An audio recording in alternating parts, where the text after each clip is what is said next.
And now, Meet the Press, America's press conference of the air. Our guest on Meet the Press, ladies and gentlemen, is Robert Frost, America's leading poet. Now, ladies and gentlemen, Meet the Press, the prize-winning program produced by Lawrence Spivak. Ready for this spontaneous, unrehearsed conference are four of America's top reporters and the moderator of Meet the Press, Mr. Ned Brooks. Welcome once again to Meet the Press. Our guest on this Christmas Day is the four-time winner of the Pulitzer Prize for Poetry, Mr. Robert Frost.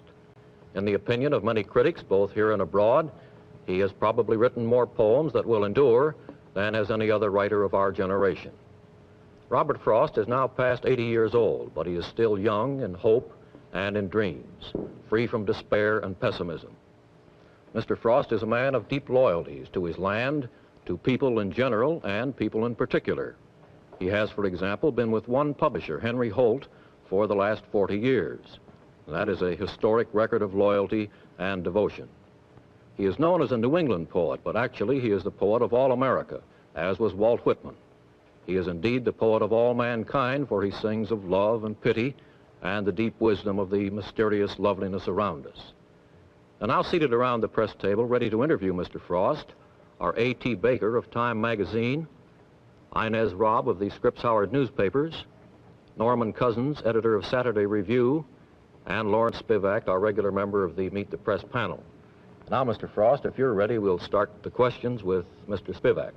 Mr. Frost, I understand that when you first decided to devote yourself to poetry, your grandfather reminded you that no one could make a living writing poetry. Now, how have you found that in your life? Have you been able to make a living writing poetry? The first 40 years I wrote it, I made $200 altogether, and that wasn't a living. I've done better since falling into the hands of Henry Holt and Company. I'm making a living now. Well, are there more people reading poetry today than in the first 40 years of your life, or are there just more people reading your poetry? More people reading my poetry. They found me. How, sir, do you explain the fact that so few people in America read poetry? Oh, I think probably more people read poetry in proportion than in any country in the world. And more people today, or as many people today as ever read poetry. Nobody read poetry in Homer's time, but a few people at court. Miss Robb.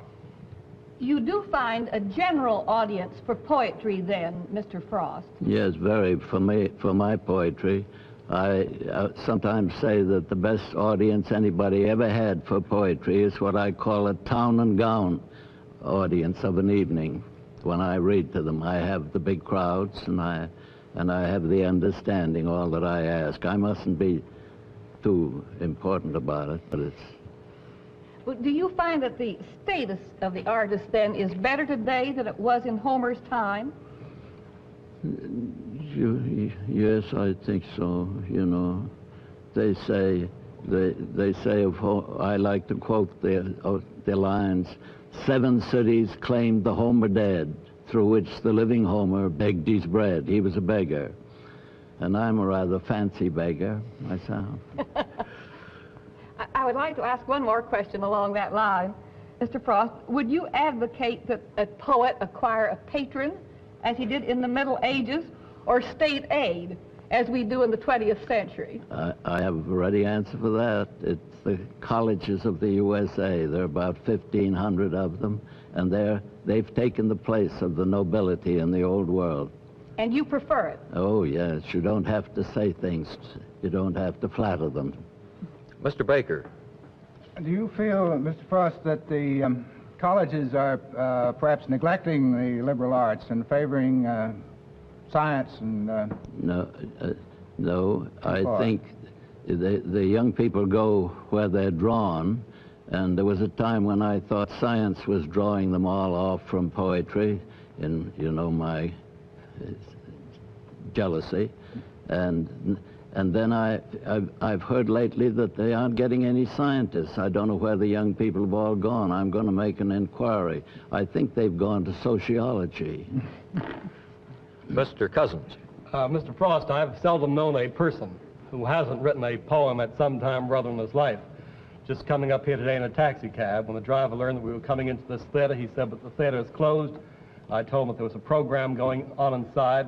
He asked me about it, and I told him that you were going to be on the Meet the Press program. And he said, "Well, that's wonderful. Please tell Mr. Frost for me that I write poems too." I thought you might like to have that information. Now, I'd like to ask two questions based on that. First, how do you account for the fact that so many people write poetry, write so naturally? Second, that despite the fact that so many people like to read classical poetry, so few of them seem to be interested in reading the poems of new poets. I know many publishers seem reluctant to publish new poems. How do you account for this dual phenomena? I think the trouble for the publishers is this: it costs $4,000 to bring a book out now. You've got to sell 4,000 copies, and a first volume of anybody's poetry is lucky if it sells 1,000. The publishers, that makes the difficulty in publishing that's going to be overcome. We're going to find a way around that. My publishers and some of the others. Cheaper books. Now we come back to the second part of the question, which was, how do you account for the fact that almost everyone writes poetry? Oh, that's just in the nature of us all, isn't it? It begins with Mother Goose, and we all write poetry because poetry has been written for 10 or 20, 30, 40,000 years, and it's in us, rhythm and meter. When you throw meter away, you might be throwing the whole thing away. Is this a condemnation of modern poetry to too large an extent, Mr. Frost? They're running great risk in throwing the meter away. I was saying last night that poetry is a measured extravagance, the extravagance of the spirit, but on a measure, a beat, held. Mr. Spivak. Mr. Frost, I'm not as optimistic about the number of people who are reading poetry today as you are. I find, for example, that whereas a Mickey Spillane will sell millions of copies, the last 40 years, I think even you, one of our greatest poets, has sold something like 400,000 copies. Can you tell us what a man misses by not reading poetry? And why more should read poetry? He misses complete understanding. I think poetry is a way of understanding, for this reason, that whatever ideas it expresses, it also carries with it the way it's to be taken. See, the style, the manner, the tone, as nothing else does. When I say, whatever I say to a student in the first of a year in prose, I have to take the whole rest of the year to tell him what I meant by that. But if I say it in poetry, he ought to be able to tell by the tone and the tune and everything how I mean him to take it. You once wrote that a poem should begin in delight and end in wisdom. Yes, the you way think many of our poets write that way? Many things, love affairs are just the same, Miss Robb. Mr. Frost, one of the most famous lines of modern poetry was written by an expatriate American, T.S. Eliot, who said, "This is the way the world ends, not with a bang, but a whimper." Would you tell us if you agree with him or if you disagree? It's not ended with a bang, and there are only a few whimperers around, and it isn't ending. There are all sorts of things. That's an extravagance of his. A very pretty piece of expression, isn't it? But an extravagance. Well, he just meant that everything is in a bad way. You think then that the world is more apt to end with a bang in this atomic age? Or are you hopeful for it? I'm really, I've got my money on it's not ending.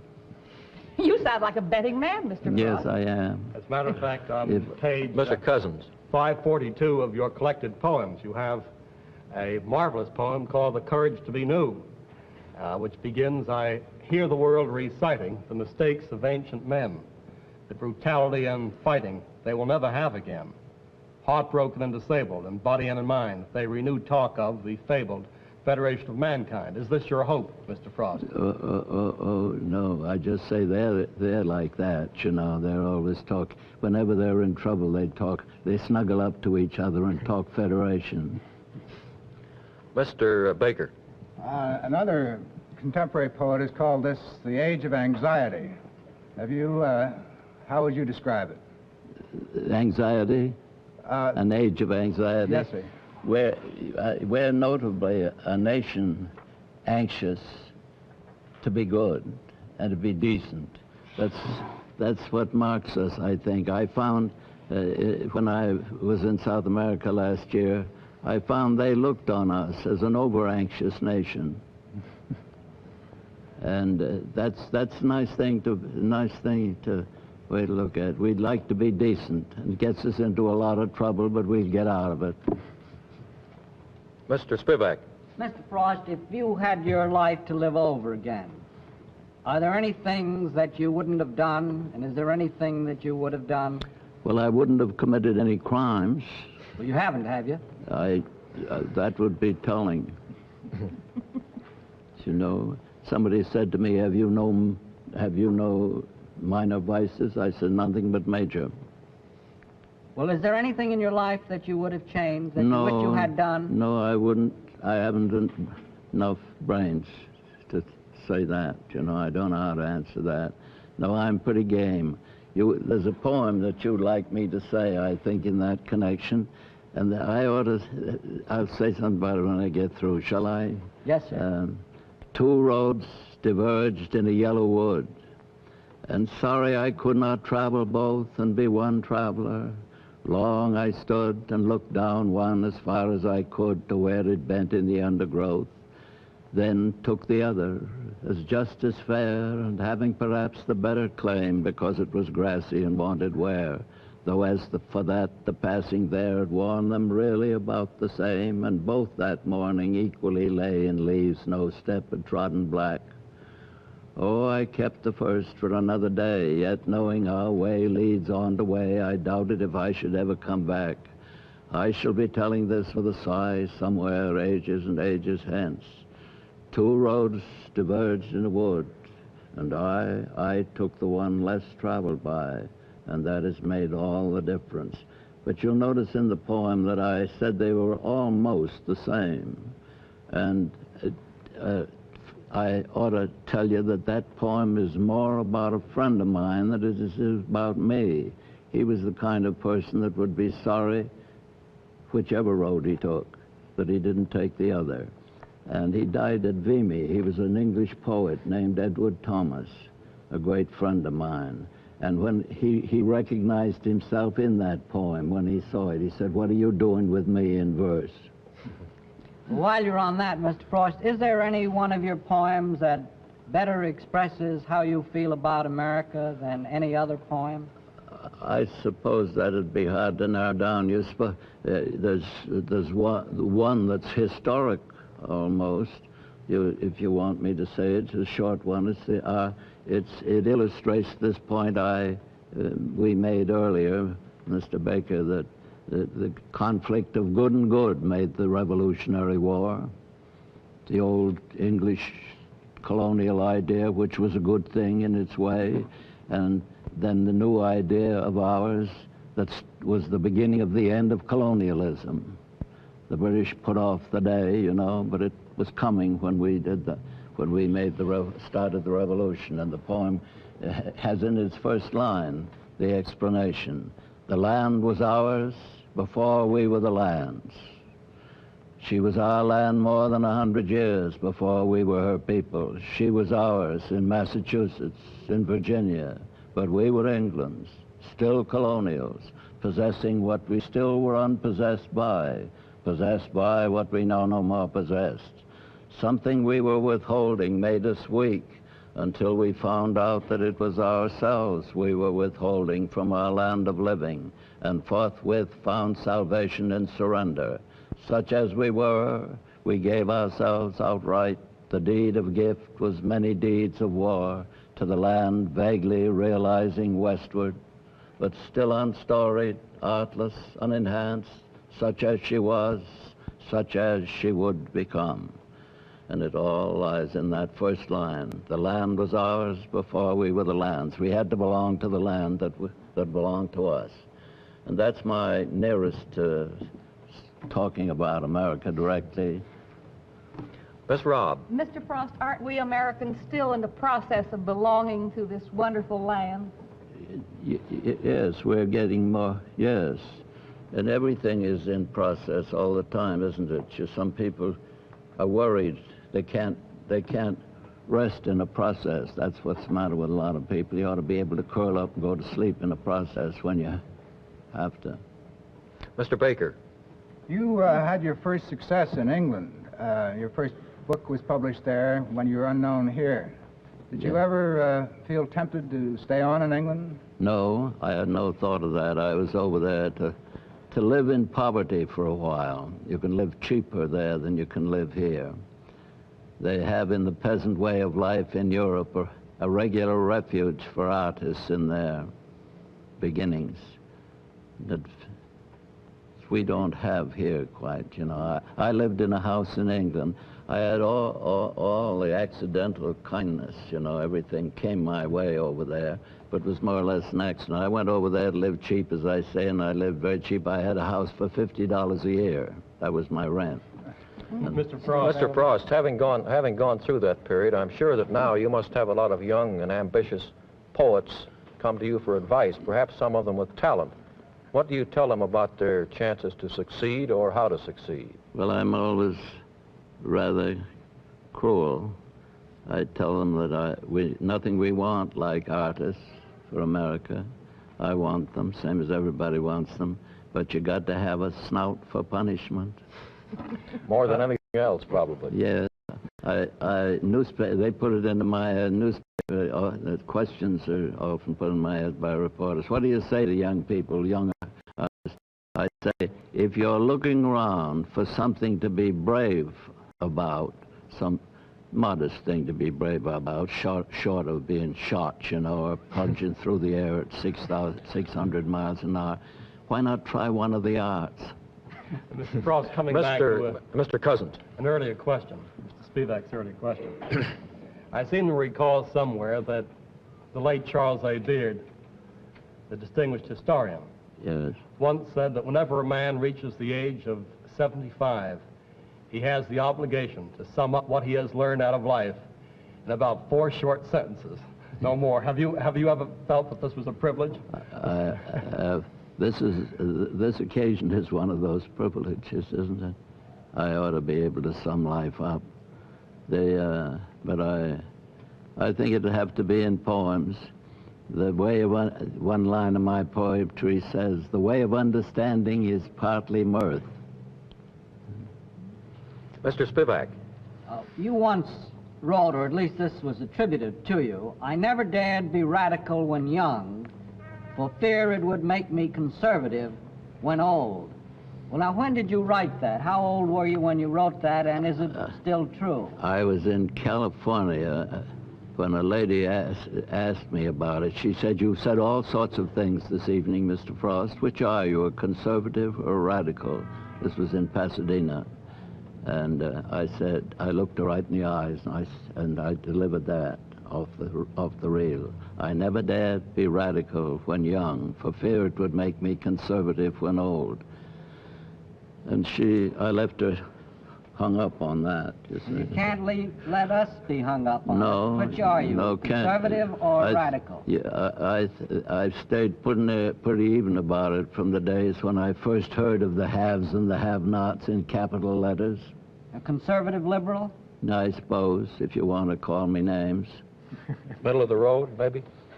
If you want to call me names. Or maybe just Robert We don't want to do Frost. that. I guess just me. Miss- I tell you, I'm very radical about education, for instance. You find man radical in politics and conservative in verse. I could name an extreme case of that. Let's leave names out. Well, while you're on education, Mr. Spivak. What's your feeling about formal education? I don't think you yourself finished college. Do you think it's necessary that a man go to college today? No. I think it was more necessary for non-artists than for artists. I think a young writer, a young musician, a young painter better get about writing, painting, and music, you know, and let what they call, leave to his general reading the education that he might have got in college. but get his hand going, get his ear going, and get his performance going. And it ought to be young, because all the great names in literature anyway, and in many things, were made. The big reputations were made before 25th year anyway. It's awful late in life if you haven't struck your note before 25.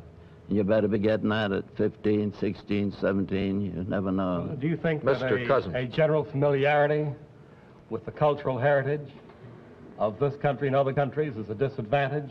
Oh, no. Isn't that what education is to a certain I extent? tell you, no. I think that it's a strange thing that I find my fellow teachers when I'm with them. They have the same material subject matter interests that I have, but they've come at it in a different way from me. They've done it systematically and on plans, carried out plans. Mine's all free and haphazard. Miss Robb. Mr. Frost, in Who's Who, it says that you entered Dartmouth in 1892, but, quote, were unable to endure academic routine. Yes. Now, do you find academic routine in 1955 more endurable for the student than it was in 1892? I presume it's the same thing, and the same kind of person would be restless under it. But I presume I take it easy because I'm on top of the system now instead of under it. You said something else, too, that you thought colleges were in danger, but that they were in danger of conformity. Yes. Do you find college students in danger of conformity? Yes. I wish they were more, dangerous, more chancy in their lives. But that again, you can't preach to people about. Maybe they're afraid of being conservative when they grow up like you, Mr. Frost. Yeah, yes. Yeah, like me, but you see, I want them to grow up to be conservative radicals. Mr. Baker. There has been a lot of talk about escape from the world's anxieties, and that poetry is one way to do it. Would you agree with that? That poetry is a way to escape from the world's troubles? No. Poetry is a way to take life by the throat. Mr. Spivak. Mr. Frost, as you look back over the years, do you think the world is a better place to live in or a worse place to live in? I wouldn't be able to say that it was any different.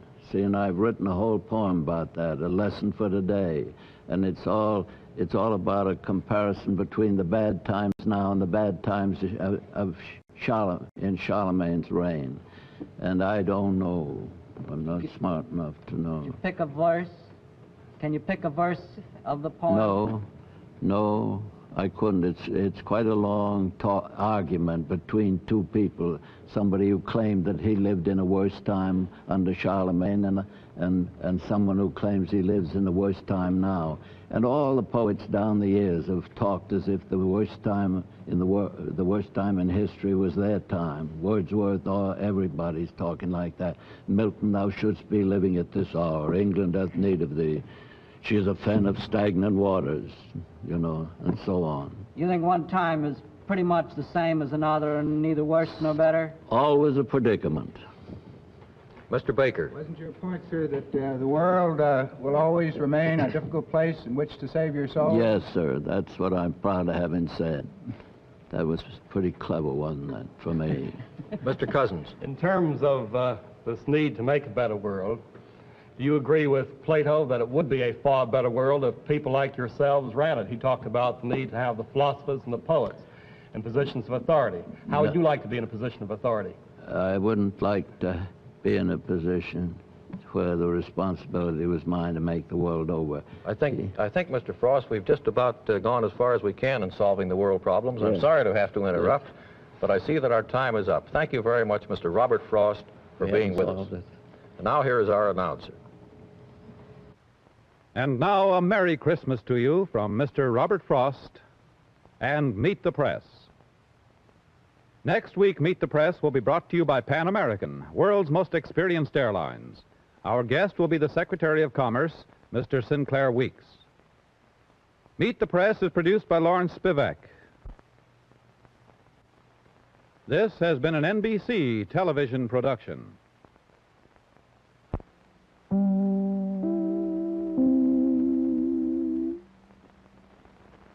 We thank you for watching, and remember, stay updated on breaking news and top stories on the NBC News app or watch live on our YouTube channel.